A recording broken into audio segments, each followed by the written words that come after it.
Friends, good evening. তো আমরা সব তারাবাতি জ্বালিয়ে ফুলঝুরি সব জ্বালিয়ে ঘর থেকে যখন ঠাকুর দেখতে বেরিয়েছি তখন কিন্তু অনেকটাই রাত হয়ে গেছে।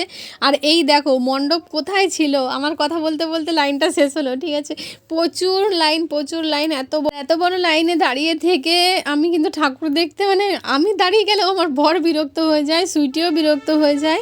আর এই দেখো এই যে মণ্ডপটাতে এসেছি, মায়ের বিগ্রহটা দেখে আমার একদম মানে খুব ভালো লেগেছে। আর এই যে এত বড় যে একটা মণ্ডপ দেখছো, এত সুন্দর কারুকার্য করা, মানে এত বড় জায়গা জুড়ে এত বড় মণ্ডপটা বানিয়েছে না, যে ভেতরের কাজ, মায়ের বিগ্রহ, মণ্ডপ সব দেখে একদম মন ভরে গেছে, একদম দারুণ হয়েছে।